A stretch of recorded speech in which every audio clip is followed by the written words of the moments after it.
Hey guys, what's up? My name is Sakila and welcome back to my channel. If you're new here, make sure you click that subscribe button just so that you don't miss out on any future content that I put out. And if you enjoy this video, make sure you give it a big ol' thumbs up. Okay, so guys, I hope you're having a great day and a great week and a great start to your semester if you are just starting school to get school again, whether that be college, high school, elementary, whatever. I just started yesterday and I had a pretty good day and I am definitely looking forward to just having a good semester spring 2020. Okay, so on to the video. So I feel like something that's really popular, that's been pretty popular for I would say the past few years would be having a word for the year. The first I ever heard about this was through Sadie Robertson's channel. I remember I was watching her channel probably a few years ago, maybe 2-3 years ago, maybe 2017 or so. But anyway, I was watching her channel and basically she was talking about how she had picked a word for the previous year and how she was going to pick a word for the upcoming year as well. And she's basically saying how she was encouraging people if they wanted to come along this journey with her and maybe picking the word that she was picking and going down that journey with her or picking their own word. So fast forward, last year for the very first time, I decided to kind of, I guess, hop on with this trend and to pick not really a word. I picked 3 words because I wanted to be cool like that, I guess. But 3 words for my year that I wanted to live by. And if I'm being honest, I don't remember what the 3rd word was, unfortunately. But I do remember what the first 2 words were. And they were intentionality, which I feel like was a really big one for people in 2019 because I've heard other people who picked that as their word as well. And I would say that ended up being my one big word.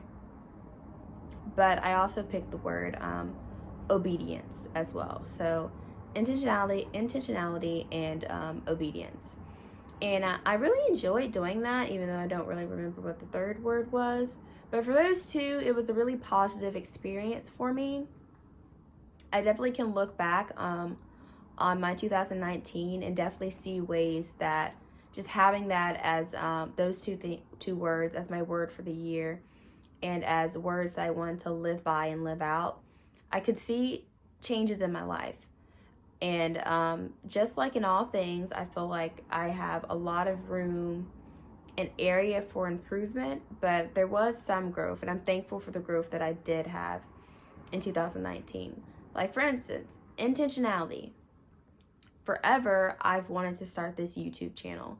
And finally, 2019, although it was down the line, don't think I started it till July, I believe. But finally, I got intentional about it, and I did it. And now I have a YouTube channel, and I'm thankful to finally be kind of living out something that's been a dream I've had for like a while. It was in my head, but I never stepped out and did it. Finally did it last year. And then I can honestly see like other ways as well, where I was more intentional with fitness and other things as well, where I did see areas of growth. So it definitely was a very positive experience for me. Same with obedience. I feel like obedience and intentionality go hand in hand. I feel like it definitely was an act of obedience. Going back to the YouTube channel again, just stepping out and finally deciding, God put this dream in my heart, so I'm going to step out and do it. I feel like that was an act of obedience as well. And just other areas as well, I can look back on and see different areas that I feel like I have been more obedient. So I definitely feel having the words as a theme for my year helped. Like I said, with all things, there's always going to be areas for growth and improvement. And I hope to, even though those aren't going to be my words for this year, I still hope to grow and improve in those areas further this year. So, why am I telling you all this? So, I've decided to continue and to pick a word, 1 this time, not 3. We're going with 1 word for the year 2020. And I guess I wanted to make a video about it because if I'm being honest, I don't think this is a word that I ever imagine myself choosing. And that word is love. Love is going to be my word for the year 2020. And I guess I say that just because I feel like a lot of us as Christians, I think we think, oh, you know, like I have love, I'm a good person, like I'm kind to people. That's not a word I need to have. I need to have something else, like fit, or structured, or like whatever it is. I feel like I need to have something different. But I feel that even if you don't decide to choose the word love for your word this year, if you want to choose a word as well, I definitely feel that we as Christians do need to implement this word in some form or another. We need to actively be trying to live this out in our lives. So, why did I choose this word for this year? So I have a few reasons. I'm going to share those reasons with y'all. So, let me grab my handy dandy notebook here. And so the first reason I would say I want to go with this word is because in actuality, y'all, it all means nothing without love. When you really think about it, like you can have good intentions. And I know I talked about this last week, the Loveless Church, I believe.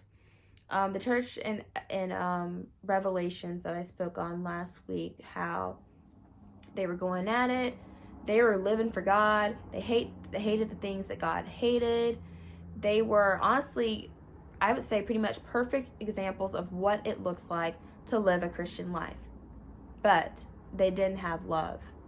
And God, he was not happy about that. And he even said he had that against them. That's the one thing that he had against them. They were doing everything else just grandly, but they didn't have love. If that doesn't show you how seriously God takes love, like I don't know what will. So I don't think I'm going to share that verse today. If you want to know what I'm talking about, make sure you watch my past video that I just came out with last week. But anyway, I'm going to share another verse with y'all. Let me grab my Bible. So, okay. From 1 Corinthians. Yes. 13 and 2. Okay. All right, so 1 Corinthians 13 and 2.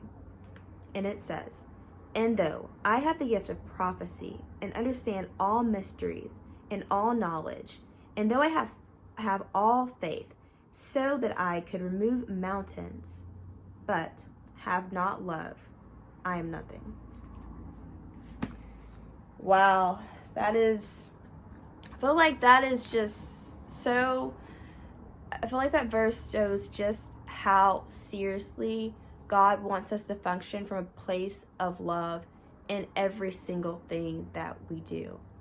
Like I said, we can have good intentions. We could be like a Christian, like superstar, just like living for Christ, doing everything that he like is telling us to do, is being obedient, ministering to others, being kind to others. But if it's not truly functioning from a place of love, then it's like that. It doesn't mean truly like anything. I guess not that it means like nothing, you know, like it's good to be kind to other people and all that, but like it's the significance of it is like, I would say, I guess, like lost if you're not truly functioning from a place of love. So yeah, so first reason, it all truly means nothing with if you're not functioning from a place of love. All right.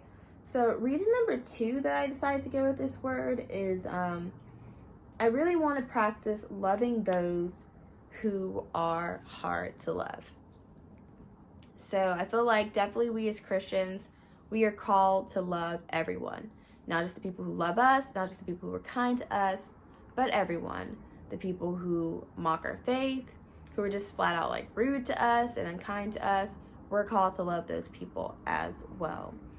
And so I would say I feel like I'm a loving person. I'm kind to people. I'm accepting of people who have different views than me. But I'm not gonna lie, sometimes it is hard to love people who are flat out like rude and unkind to me, which I feel like is something I don't experience like all the time. But there's been some times in this past I'd say the past few weeks or so where I've had some encounters with that. And I don't know, I guess I don't take kindly to it, you know? Like I try not to be like hateful to people or anything like that. But sometimes it's hard to like, when someone is like chewing you out about something or being rude or condescending, it's really hard to look at that person and being like, man, you know, like, that person, like I have so much love in my heart for this person right now. You know, sometimes it's kind of hard to have thoughts like that, especially, you know, because we all are in these fleshly bodies, so it's easy to like come from more of a place of flesh and want to get mad, you know. So that's the other reason that I chose this word, because I really want to practice loving those who are not just easy to love, loving people who don't reciprocate my love, who mock my views, who are unkind to me, because those people honestly are the people that need the love of God the most, guys. So yeah, that's another reason I went with the word love for my word this year. Moving right along, and this is, I would say, my last point, and it is, I want to remind myself how seriously God views love. So I honestly believe, after I guess preparing to film this video for you guys, that everything that God does, I feel like functions from a place of love. He came down to the earth to save us. That came from his love for us. He made man because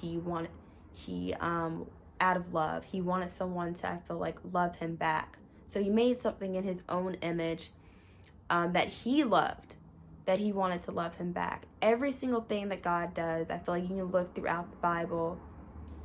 I feel like it really does all come back to God functioning from a place of love. And I feel like it's easier to see some of those areas in others, you know. Like, obviously, like God dying on the cross for us is the ultimate act of love. God creating mankind and loving them and desiring for him to love him back. Those are clear signs. I feel like maybe some other signs aren't as clear, but I feel like at the root of it, all of God's actions come from a place of love. And I feel like that just further shows how seriously God takes love, how much he wants us not only to love him, to truly love him, but to love our neighbors, to love our friends, and just to love people who need it most. Because y'all, this world, I know it sounds kind of corny, but honestly, this world needs love, and it needs the love of Christ. So that's all I got for y'all today. So if you're enjoying these videos, if you like my videos, if you want to stay encouraged, if you want fun Christian content and just other fun videos, make sure you hit that subscribe button, subscribe to my channel so you don't miss out on any content that I come out with. And also, if you like this video, make sure you like it and give it a big ol' thumbs up. Okay, and until next time, remember that I love you guys, and remember that you are fearfully and wonderfully made. Have a great day. I love y'all.